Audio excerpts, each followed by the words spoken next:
de retour sur le plateau du VapExpo et également sur YouTube très prochainement.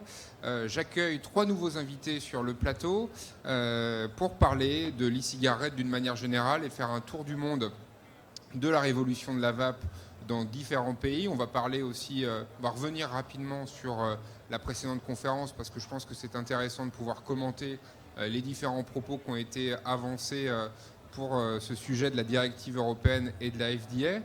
Mais tout d'abord, je présente mes invités. J'ai le plaisir d'accueillir Jingwen Luo de la société Standpoint Vapor, Gillian Golden de l'Irish Vape Vendors Association, l'association irlandaise, et Michael Larsen de BESIG, l'association des professionnels danois. Alors tout d'abord, avant de parler plus spécifiquement de la Chine avec vous, Jingwen, je voulais poser des questions à nos amis européens vis-à-vis des échanges qui ont eu lieu précédemment, concernant la directive européenne notamment, afin aussi de vous demander comment actuellement vous viviez le processus de transposition de la directive en Irlande et au Danemark. Gillian.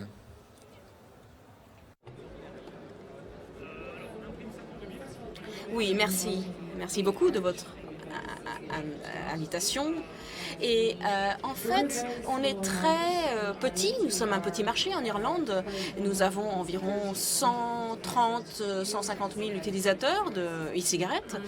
Et je pense que, on est un petit peu, arrivé après les autres. Et en fait, l'idée, c'est de rentrer dans le débat.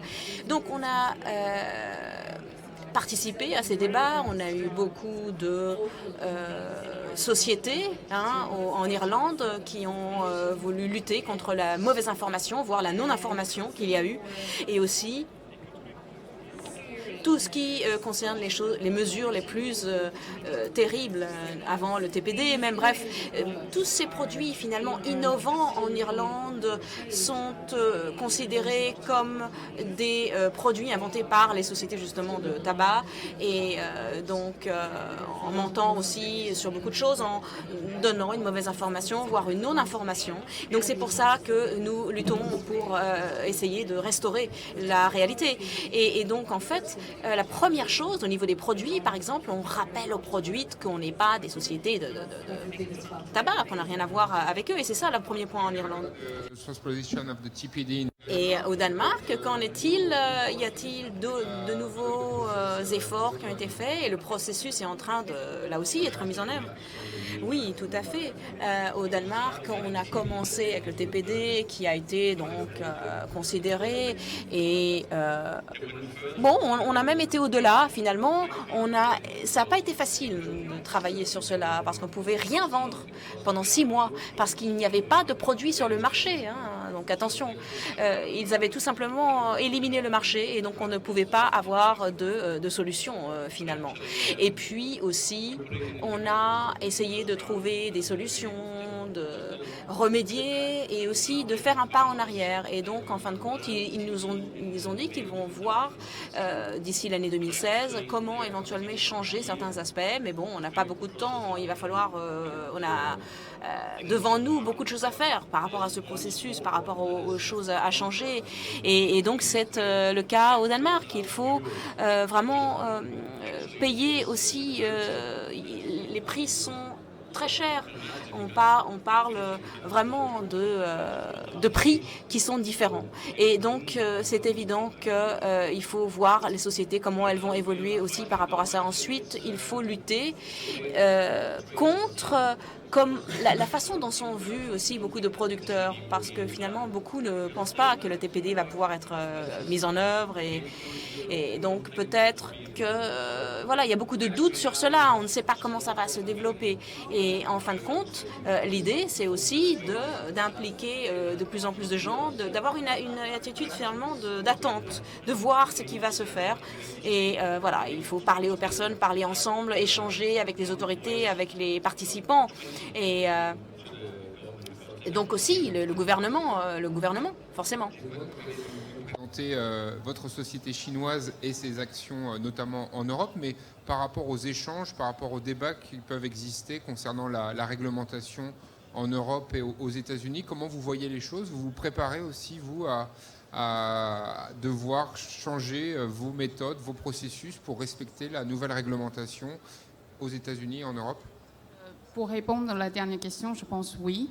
La plupart, majoritairement des sociétés chinoises dans la vape, qui exportent beaucoup en Europe et aux États-Unis. Et le marché de la vape en Chine qui est très influencé par le marché des États-Unis. Donc j'imagine que oui, les sociétés chinoises qui se mettent en place également pour répondre au TPT et la régulation aussi. Michael, comment vois-tu l'avenir de la vape au Danemark? Parce que c'est vrai que là, tu es en train de nous parler de coûts extrêmement importants. On est en train d'évoquer des exigences qui sont impossibles pour des sociétés petites ou intermédiaires. Comment tu vois l'avenir dans les 2-3 prochaines années? Est-ce que tu penses que vous allez réussir à engager une mobilisation qui peut changer les choses?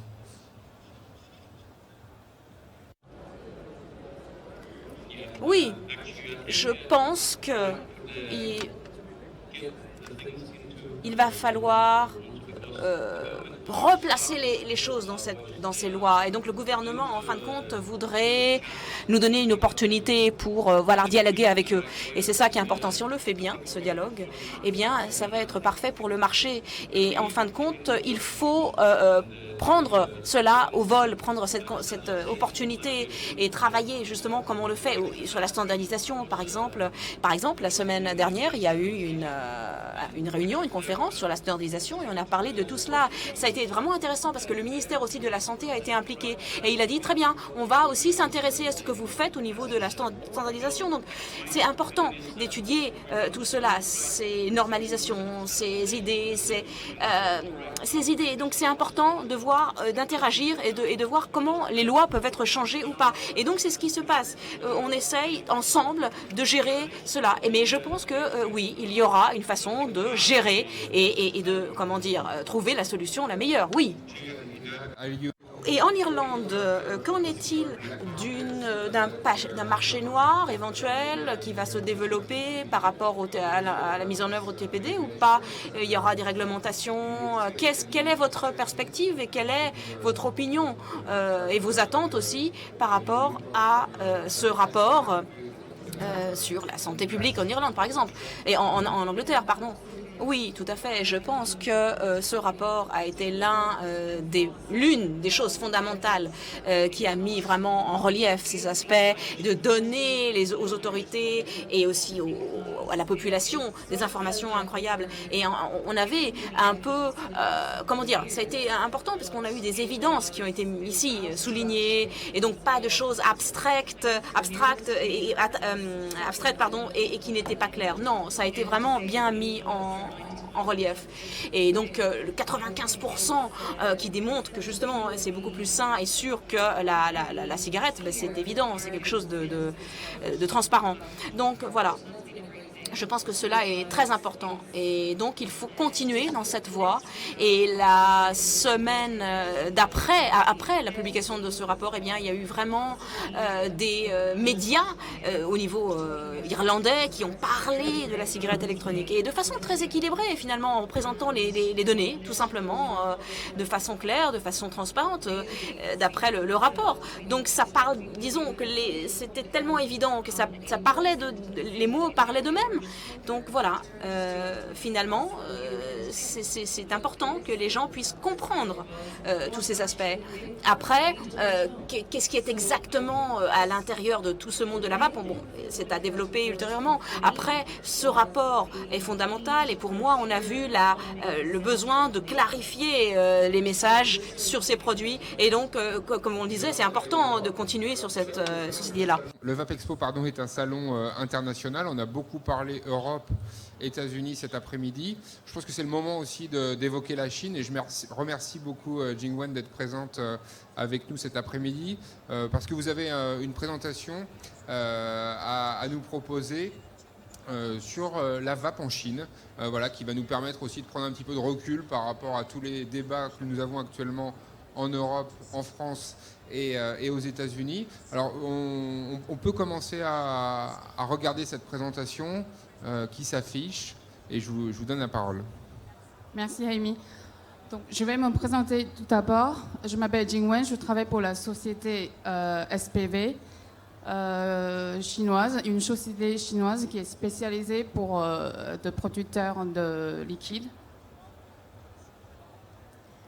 Donc, avant de commencer ma présentation, je remercie tout d'abord Rémi et Élise, Arnaud particulièrement, et ainsi VapExpo pour cette belle organisation et cette opportunité. Donc, je vais commencer par la présentation de notre société et notre groupe. Donc, Huabao, c'est un groupe chinois qui est spécialisé dans les arômes qui sont utilisés dans les domaines du tabac, d'alimentaire et de parfumerie.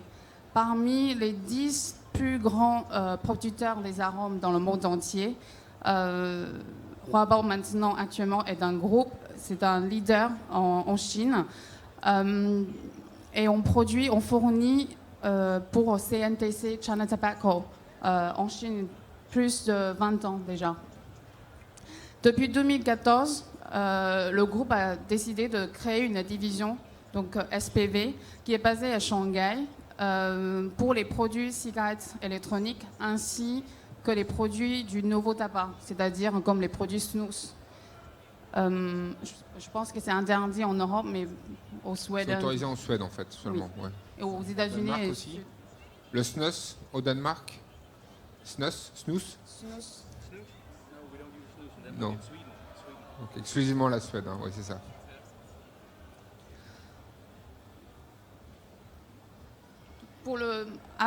Ensuite, le marché du tabac. Donc Ouais. ça, c'est le tabac général le marché du tabac traditionnel. Donc la Chine, en fait, historiquement et plus que jamais, reste le premier pays au monde en termes de nombre de fumeurs. Exactement. Donc il représente 25% de population chinoise qui fume des cigarettes traditionnelles. Donc ça fait 350 millions de fumeurs. Ce chiffre, qui est daté depuis 2010, qui n'a pas été beaucoup changé ni augmenté, je vais vous expliquer plus tard pour les raisons pour lesquelles qui est resté stable. Donc actuellement, il y a plus de 100 marques de cigarettes sur le marché chinois. La vente annuelle, qui est énorme, qui paraît énorme, donc 2200 milliards US dollars, ça fait 2000 milliards euros. Et la contribution annuelle en 2013 et en 2014 sur le tabac, c'est environ 160-150 milliards US dollars. Pour le marché, donc depuis 2015, le gouvernement a mis en œuvre une campagne très très stricte d'interdite à fumer dans les lieux publics à l'intérieur par exemple des restaurants, dans l'aéroport. À Beijing, en juin, ils ont mis une campagne également, c'est que si vous fumez à l'intérieur des lieux publics, il faut payer une amende. Juste pour également, Madame Présidente a participé à cette publicité avec la fondation de Bill Gates pour lutter contre le tabagisme passif et actif. Comme vous voyez dans la photo, dans les lieux publics qu'on a mis en place les panneaux. Est-ce qu'on peut revoir Bill Gates et Madame la Présidente ? Oui. Voilà, donc il y a une nouvelle campagne, une première campagne vraiment d'importance en Chine à l'heure actuelle pour lutter contre les dangers du tabac. Donc on peut se dire que ça va avoir aussi un impact pour les produits à nocivité réduite, pour les produits de la vape en particulier. Bien sûr. Alors pour les 20% population chinoise qui sont des fumeurs, sachant que le marché de la vape représente que 1%, même pas, sur les fumeurs traditionnels. Donc imaginons aussi une partie des fumeurs qui se convertissent sur les cigarettes électroniques. Je pense qu'il y a un marché assez potentiel, mais c'est assez difficile. Le marché qui est très jeune dans la vape, qui est très jeune en Chine, très difficile pour avoir les chiffres, réaliser une étude de marché. Donc ça, je vais commencer ces parties. Donc là, on passe au marché de la vape, en fait. Hein, donc ce marché qui représente 1% à l'heure actuelle du marché global du tabac, mais il y a quand même une dynamique très forte qui commence à survenir. Oui. Comme vous voyez dans le salon, il y a des marques qui sont très connues comme Smoke, Sigele, Joytech, qui sont spécialisées sur les devices. Notre groupe, notre société, parmi les autres les producteurs des liquides, qui commencent à se focaliser sur les produits plutôt liquides également. On essaie de changer une idée Made in China, ce n'est pas les produits non qualifiés. Donc actuellement, sans comptant les TPE, il y a plus de 600 entreprises en Chine, dont 90% à Shenzhen. Ici, la loi, je vais préciser, c'est que, ou peut-être plus tard, on va parler de ça, c'est les produits liquides avec nicotine ou sans nicotine. Donc, le marché, la vente des cigarettes électroniques en Chine, c'est effectué principalement par Internet. Pourquoi par Internet ? En fait, parce que déjà, le marché, tous les produits sont quasiment vendus par Internet. Le business des retail est de plus en plus difficile, mais aussi parce que le magasin, les bails, ça coûte très très cher également. Donc, on regarde Tmall, donc Taobao, qui sont dans le groupe de Alibaba, actuellement, qui présente le plus grand portrait de la vente en ligne sur le marché chinois, détient 57% de part de marché. Je coupe un instant pour poser la question. En Irlande et au Danemark, la vente sur Internet, ça fonctionne bien? Ou alors c'est principalement dans les magasins spécialisés?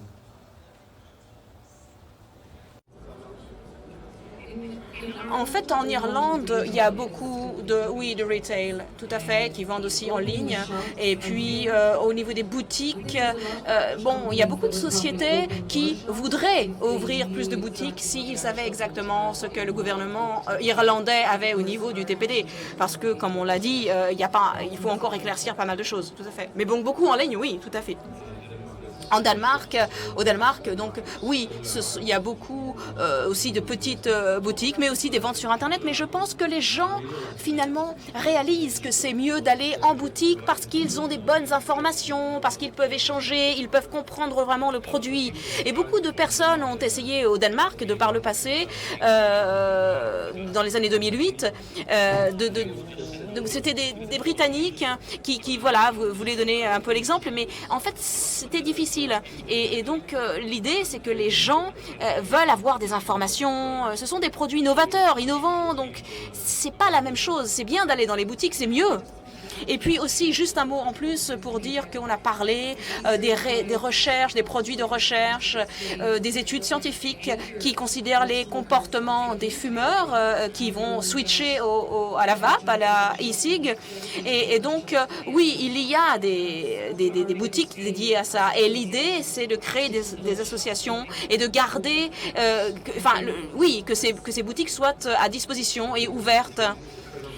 Au Danemark et en Irlande, c'est vrai que la France est peut-être dans une situation intermédiaire puisque à côté des magasins spécialisés qui représentent 50% des ventes, c'est environ 20% des ventes qui se passent sur Internet pour la France. La Chine, c'est vraiment aujourd'hui le web qui domine les ventes de cigarettes électroniques. Déjà pour les produits en général, c'est le web, c'est le site Internet, la vente en ligne qui conduit le marché. Mais comme le slide que j'ai avant, en fait, la distribution se fait en deux parties, donc majoritairement en ligne, mais aussi par les retail. Mais si on regarde les retail, c'est que peut-être dans le futur, et c'est sûr, le tabac, les shops qui vendent les cigarettes traditionnelles, qui vont présenter les produits des cigarettes électroniques également. Mais ce n'est pas le cas actuel. D'accord. Donc, si on regarde, donc c'est les plateformes de distribution sur Internet. Donc, comme je viens d'expliquer, Alibaba, GD Mall, numéro 1 Shop, mais aussi les sites Internet indépendants comme QG. Je vais expliquer un peu QG après, qui appartient à notre groupe, et myem.com. Myem, c'est buycigarette.com. Donc, pardon. Je vais revenir sur un peu une présentation globale sur Tmall qui présente plus 100 cas, 100 000. Non, des magasins, des marques depuis l'ouverture du site en 2008. Parce que comment ça se passe en Tmall, ce n'est pas juste vous souhaitez ouvrir un magasin, vous allez voir avec le site, et c'est pas comme ça qu'il marche. Il faut une marque de l'entreprise et il faut obtenir une licence auprès de Tmall après avoir vérifié tous les certificats.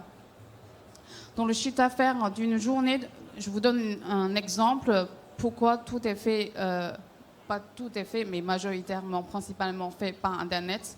L'année dernière, le 11 novembre 2014, bon, c'est la fête des célibataires maintenant en Chine, qui fait 5,7 milliards US dollars, donc 4,6 milliards euros, juste pour la journée. Pour la journée, oui.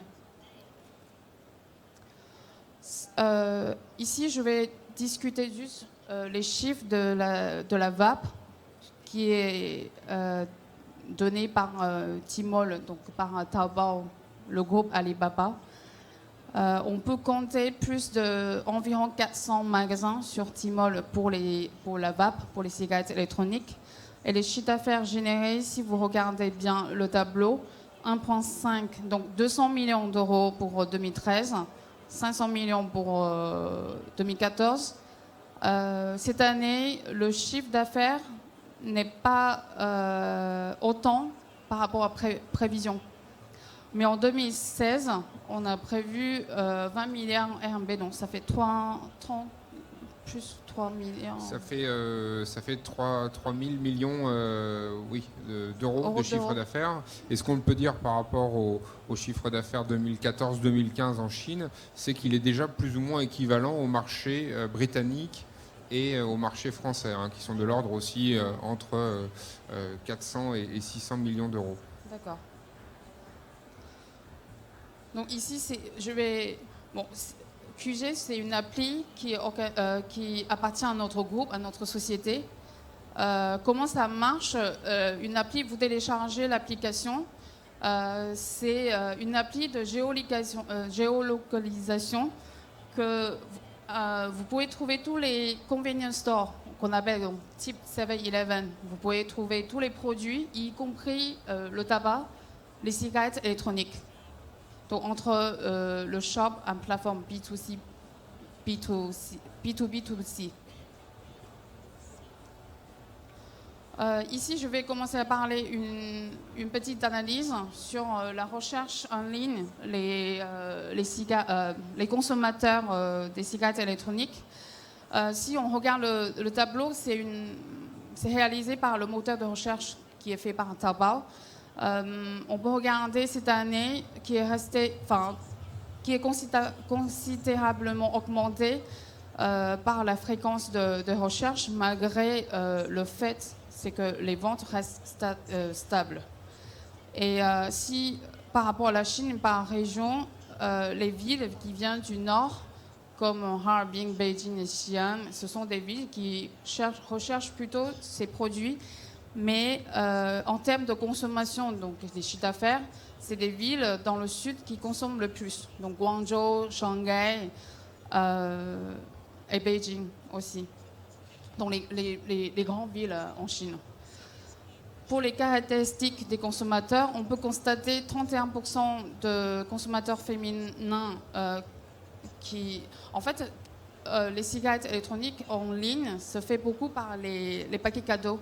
Donc il y a souvent, c'est les femmes qui achètent le gift, les paquets cadeaux, à offrir à leur mari pour quitter à fumer. Et plus entre 25 ans jusqu'à 29 ans qui consomment le plus, et le profil, ce sont des gens qui sont plus dans le digital. Des gens qui sont connectés plus que d'autres. Ce qui m'amène à poser aussi une question concernant l'image de la vape en Chine d'une manière générale. Est-ce que les fumeurs ont déjà le sentiment que c'est infiniment moins dangereux que le tabac, ou est-ce qu'on est aussi comme en Europe ou aux États-Unis avec une sorte de désinformation où les gens sont hésitants et ne savent pas si la vape est aussi moins dangereuse que le tabac? Il faut dire tout d'abord, la publicité, ce n'est pas interdit ni autorisé en Chine. Donc, si on regarde par la télé, par les médias, on ne voit pas beaucoup des produits cigarettes électroniques.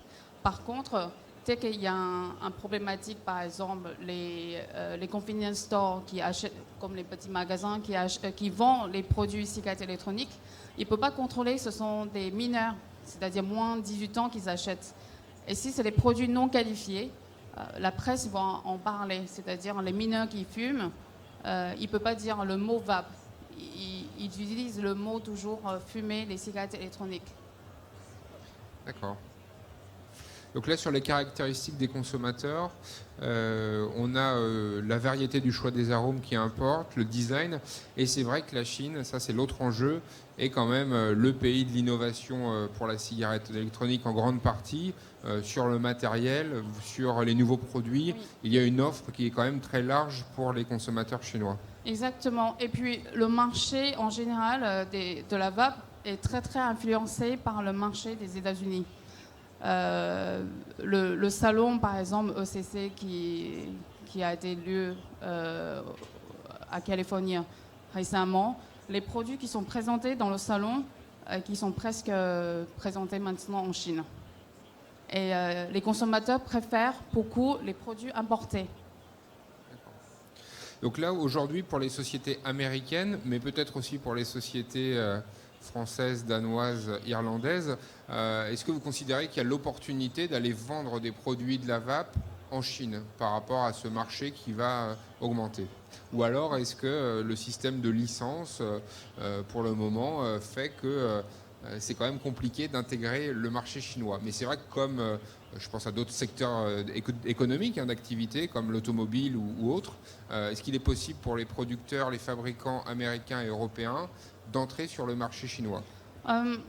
L'entrée, ce n'est pas difficile, mais l'intégralité, c'est assez difficile.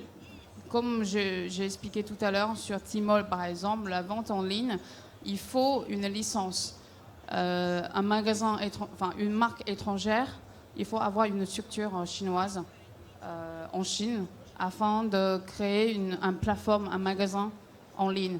Donc ça, c'est premier. Deuxième, peut-être il peut avoir un distributeur en général, régional, pour le territoire chinois, pour vendre sur les magasins, les retail. Okay. Donc ça, c'est les marques qui sont les plus vendues sur le site internet. On peut regarder quasiment, c'est les marques chinoises. Le prix moyen, en moyen est très variable, donc entre 2 € jusqu'à 63 €. Ce sont des produits de liquide et également les Davis. D'accord, donc là on est sur des produits rechargeables, on n'est pas tellement sur des cigalikes, où les deux sont aussi deux, importants. Mais depuis cette année, le marché a été changé un peu, c'est que plutôt les tanks, les modes, les cigalikes, il y en a très très peu maintenant. Qu'en est-il en Irlande et au Danemark par rapport aux cigalikes? Parce que c'est vrai qu'on a parlé des États-Unis aussi avec une présence toujours forte des cigalikes. En France, c'est plus vraiment le cas. On a très peu de cigalikes ou pas du tout. Qu'en est-il en Irlande et au Danemark? Gillian, pour l'Irlande. En Irlande, le marché des cigalikes est essentiellement limité aux supermarchés, aux magasins. Je connais simplement 2 marques qui sont vendues par des sociétés de tabac. La présence des sociétés de tabac sur ce marché, c'est uniquement donc les cigalikes dans les magasins de proximité. Au Danemark, on n'a pas beaucoup de cigalikes parce que les gens pensent que c'est vraiment mauvais, c'est nul. Les gens entre 25 et 39 ans au Danemark, c'est pas le cas, hein, c'est 45 à 50. Parce que les gens qui s'arrêtent de fumer à 18, 19 ans s'arrêtent. C'est les gens qui fument depuis 25 ans, qui se disent « Ah, c'est pas bon pour ma santé, et puis je vais mettre la vape ». Et ça, c'est l'une des choses qui me marque pour ce qui est de 25 à 39 ans. C'est pas du tout notre type d'éventail d'âge. Oui, parce que les jeunes souhaitent fumer. Et lorsqu'ils commencent à fumer, la nouvelle génération en Chine, ils veulent essayer de nouvelles choses. Et ceux qui ont 40-50 ans, ça n'est pas le cas, parce que voilà, ça fait tellement longtemps qu'ils fument du tabac traditionnel qu'ils se disent « Mais à quoi bon m'arrêter ?» Mais ça, c'est vraiment intéressant, parce que justement au Danemark, les gens qui vont en ville faire la fête, ils veulent pas utiliser des cigarettes électroniques, ils veulent avoir des cigarettes normales. Et c'est pour ça, c'est ça qu'il faut changer. C'est mieux d'essayer la cigarette électronique tout de suite plutôt que d'essayer une cigarette de tabac combustible, parce que c'est pas bon pour la santé. Jingwen, on a encore quelques... Pour le retail, tout à l'heure, on a parlé de vente en ligne. Donc la vente par les magasins, le retail. Ici, vous voyez, cette année, en mai, il y avait 150 magasins et en 3 mois, c'est passé à 600 magasins. Principalement, c'est dans le nord de la Chine. Et ils ont recoupé dans une alliance, donc une association, pour présenter le Vape Shop. Dans les Vape Shops, on a réalisé une petite enquête qui est très petite. C'est pour ça que je disais que le marché est très difficile pour recollecter tous les chiffres. Parce qu'ils pensent qu'il y a une concurrence, il y a la confidentialité pour ne pas distribuer. Les consommateurs qu'ils ont réalisé, c'est que les consommateurs vraiment préfèrent les produits importés. Donc ils cherchent, les vendeurs, ils cherchent les produits importés, les liquides, les devices, les marques étrangères. Et on a constaté, c'est que les consommateurs finaux, comme les jeunes générations, ils utilisent beaucoup Internet. Ils peuvent regarder dans le monde entier les informations. C'est qu'ils préfèrent maintenant la qualité, non seulement en termes de prix, mais aussi en termes de qualité. Dans les arômes, l'apparence, le design compte beaucoup pour eux. Il y a une montée en gamme du marché, en fait. Hein, ouais. Oui. Donc ça, c'est les magasins, quelques photos pour vous montrer. À droite, c'est le premier centre d'expérience. Donc vous pouvez rentrer là juste pour vapoter, juste pour essayer. Et le premier magasin à Shenzhen, sachant que quasiment tout l'industriel est à Shenzhen. Donc quelques photos pour... Je pense que c'est un peu comme en France. Les magasins ne sont pas très grands, donc 10 à 20 mètres carrés, oui, mais qui représentent tous les produits. Avant de finir ma présentation, tout à l'heure, je n'ai pas précisé, c'est qu'en Chine, la vente des produits, des liquides avec nicotine ou sans nicotine, c'est assez flou la loi. Ce n'est pas marqué que c'est autorisé, mais aussi ce n'est pas dit que c'est interdit. Donc les consommateurs, enfin surtout les professionnels chinois, ils ne vont pas prendre ce risque-là. Donc dans le futur, en 2017, on estime en 2017, CNTC ou le bureau chinois va prendre en relais ou prendre une responsabilité sur le marché électronique, les cigarettes électroniques. Et l'obtention, je pense que l'obtention de la licence de nicotine est très important pour continuer la vente. Et SPV, on aura une chance pour pouvoir faire ça. Merci beaucoup, Jingwen. Merci. Merci, Amy. Est-ce que vous avez des questions pour Jingwen ou nos autres intervenants concernant 3 marchés différents, mais avec des questions communes quant à l'entrée de fumeurs dans le vapotage, avec des âges différents, avec aussi cette question de la nicotine. Je crois qu'en Europe aussi, on constate que le taux de nicotine descend fortement ces derniers mois. Les magasins sont aussi en première ligne par rapport au matériel. Est-ce que vous êtes aussi dans des discours qui vous amènent à dire que le taux de nicotine va être de plus en plus faible ou va rester comme ça à un niveau de 3 à 6 et que les gens vont continuer une fois qu'ils ont totalement été convertis à la vape, d'avoir des taux de nicotine réduits.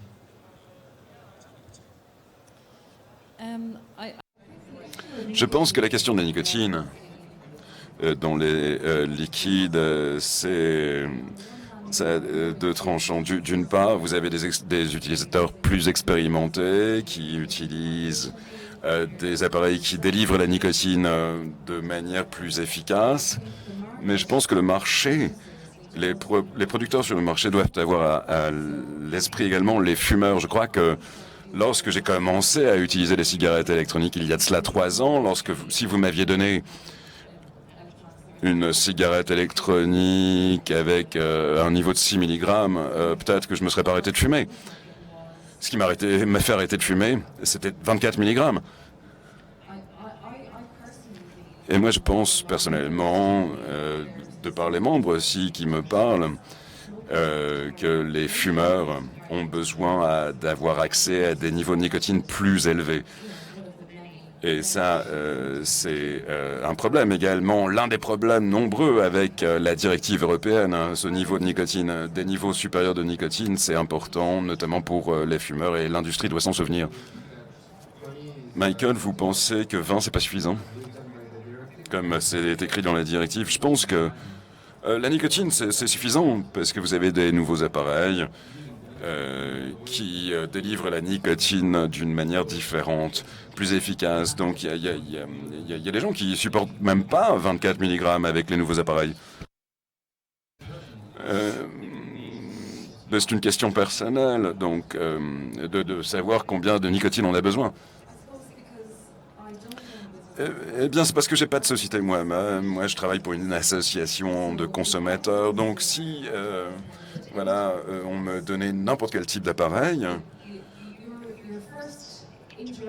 la première interaction avec le produit en tant que fumeur doit apporter la preuve du concept. Et si vous avez la preuve du concept avec le produit, vous allez continuer à l'utiliser. Vous allez arrêter de fumer, peut-être. Je ne suis pas convaincu que vous puissiez remplacer l'ensemble de la nicotine et tout ce qui va, en ce qui concerne les comportements du fumeur, avec des niveaux de nicotine plus faibles. En tout cas, c'est mon avis en tant qu'ancienne fumeuse.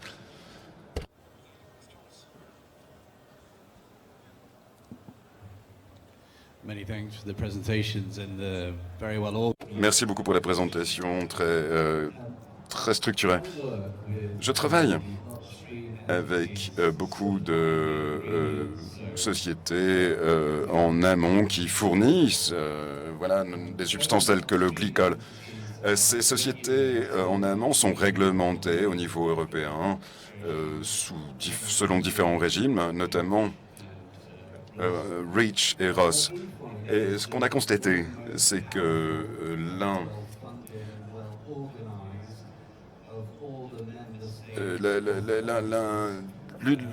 des organes les mieux organisés, c'est l'EPA danois.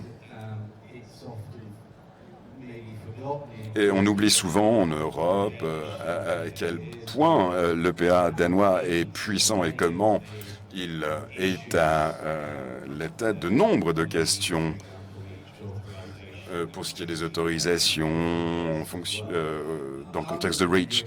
Je me demande, vous avez parlé un petit peu de la position danoise et des organes danois. Vous n'avez pas mentionné l'EPA danois à proprement dit. J'aimerais que vous nous en parliez un peu plus. Ou est-ce que vous pensez que ça n'est pas dans leurs attributions? En fait, au Danemark, c'était tout à fait en dehors de la directive. La réglementation était encore plus stricte. C'était quasiment impossible de fumer une cigarette électronique au Danemark. C'est Thomas Regler qui l'a dit. Il est donc le ministre de la Santé. Il y a une administration de la sécurité. Ils ont travaillé ensemble sur la loi. Mais ils ne savaient pas qui, finalement, a écrit la loi, parce que c'est passé à 2 niveaux inférieurs. Et donc ils l'ont repris, l'ont réécrit. Je ne sais pas ce qui va en sortir, parce qu'on l'a demandé, et puis ils nous ont dit d'attendre. Ils ont dit, peut-être le 1er novembre, on aura davantage d'informations de la part de l'organe danois. Mais ils nous ont promis qu'ils allaient prendre en considération nos réactions, qu'ils allaient prendre un délai. Ils ont ouvert leurs yeux, ils se sont dit, oui, il y a un marché de la cigarette électronique au Danemark. Il y a de cela 6 mois, ils ont dit, le marché de la cigarette électronique, ça n'existe pas puisqu'il n'est pas légal. Mais je crois en 2009, le gouvernement danois a dit « Ouais, on peut vendre des cigarettes électroniques », mais après ils l'ont oublié. Ils ne savaient pas même que la directive avait été adoptée.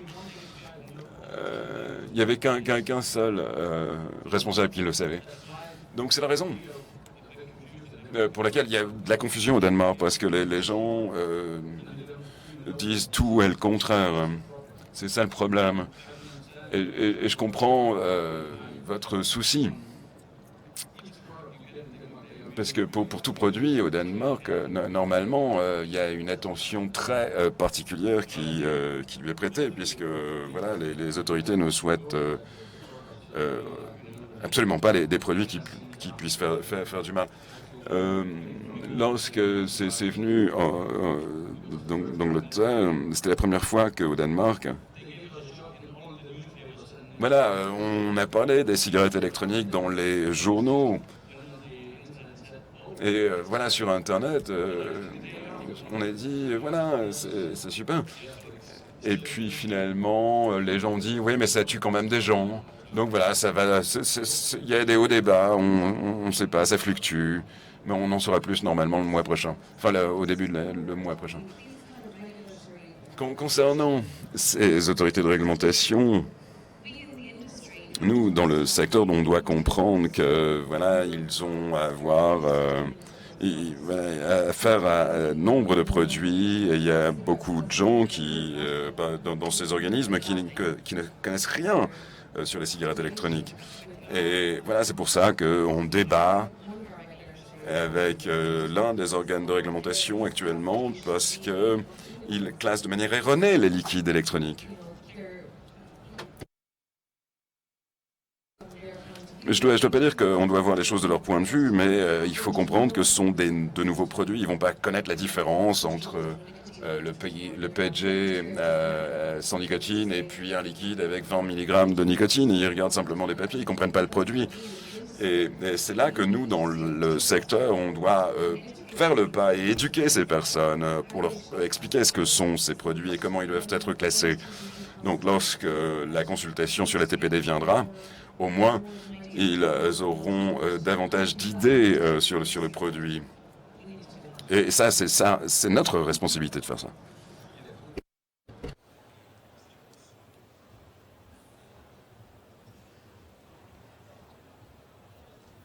Sorry, I seem to be commandeering.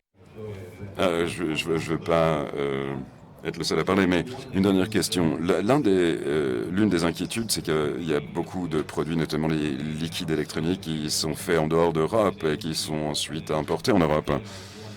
Et l'un des problèmes qui en découle, c'est que les détaillants, les distributeurs sont les seuls peut-être à comprendre et encore pas sûrs la formulation de ces produits, et notamment lorsqu'ils sont faits en Chine. Donc je me demandais, les fabricants des liquides électroniques en Chine, qu'est-ce qu'ils pensent de cette situation et quelle est leur réaction? Est-ce qu'ils pensent qu'ils ont un rôle à jouer pour essayer de s'assurer que la formulation est mieux comprise? Ou est-ce qu'ils ont tendance à faire de la rétention d'informations, dire que ces informations sont confidentielles et ne rendent pas ces informations accessibles au public? Mais je peux vous parler de liquide au Danemark. C'est pas légal, le liquide de Chine. Mais en réalité, voilà, les gens les importent, ces liquides, ils les importent de Chine en Allemagne, ils les laissent en Allemagne pendant une semaine, et puis du coup, c'est considéré comme européen. Donc, il faut vraiment comprendre comment on peut en avoir la maîtrise. la loi ne peut être aussi stricte qu'on ne puisse rien vendre. Donc très rapidement, et c'est l'un des problèmes auxquels on est confronté en Irlande, que ce soit nos membres ou les autres, c'est un manque de compréhension des choses comme REACH, des labels qu'il nous faut avoir en Irlande. Les sociétés extérieures à l'Union européenne doivent avoir vraiment à l'esprit le marché sur lequel ils souhaitent vendre leurs produits. Ils doivent avoir à l'esprit les conseils de recommandation des États membres où ils souhaitent vendre leurs produits. De ma part, pour vous demander, à vous trois, comment vous envisagez la vape dans 10 ans. Est-ce que le nombre de fumeurs irlandais sera inférieur au nombre de vapoteurs? Même chose pour le Danemark et pour la Chine également. Comment vous voyez l'avenir des produits de la vape et des comportements des vapoteurs dans les 3 pays respectifs dont nous avons parlé cet après-midi? Jingwen. Pour mon avis personnel, si on développe le marché ou ces produits de la vape correctement, dans une vision très positive et très stratégique, je pense que dans 10 ans, la courbe se sera augmentée par rapport à actuel. Donc, le TBD, moi j'y crois.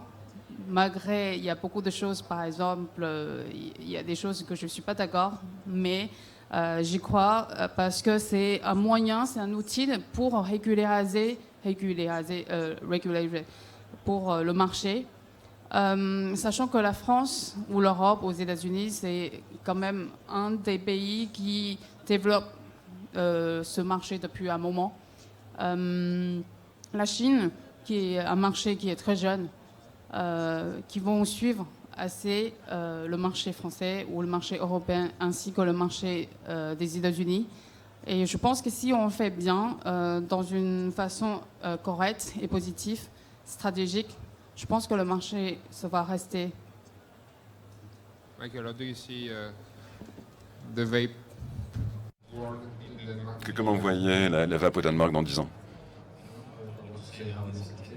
Je ne sais pas si je peux dire comment ça peut être dans 10 ans, mais je crois que si on fait les bonnes choses, notamment en matière de standardisation, eh bien, le gouvernement va prendre les bonnes décisions. Ils nous ont donné 1 an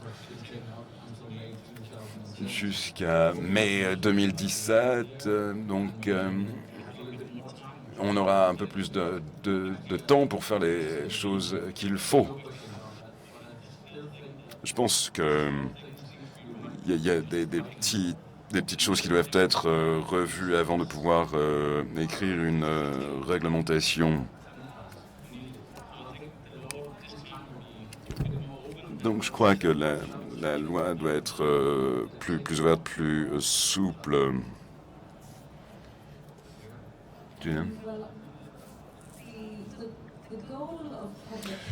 L'objectif de la santé publique en Irlande, c'est de terminer le combat contre le tabac d'ici 2025. Donc ils veulent qu'il y ait moins de 5% de fumeurs dans la population irlandaise d'ici 2025. Donc comment ils pensent qu'ils vont réaliser cet objectif sans l'aide des cigarettes électroniques? Je ne sais pas. Mais si le secteur de la cigarette électronique travaille davantage sur la question des normes, si il travaille davantage en matière d'éducation des consommateurs. Et c'est vraiment le secteur qui doit éduquer les non-consommateurs, en tout cas les fumeurs qui ne vapotent pas encore. Comme je l'ai dit tout à l'heure. Mais je pense qu'en tout cas en Irlande, avec un taux de plus de 19% de fumeurs, eh bien, les cigarettes électroniques ont un énorme rôle à jouer pour réduire ce taux à 5%. Donc, pas de 15%, c'est un énorme potentiel. Oui, j'ai une chose de plus à dire. Lorsque vous dites qu'il faut éduquer les gens qui ne vapotent pas encore, au Danemark, On a une organisation voilà, pour essayer d'éduquer les gens. On met en place des programmes pour dire aux gens, voilà, arrêtez-vous dans un magasin, essayez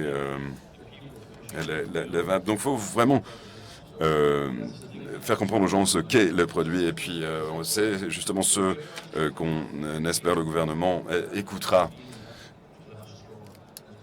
Et voilà, c'est l'un des buts. Merci beaucoup à vous trois.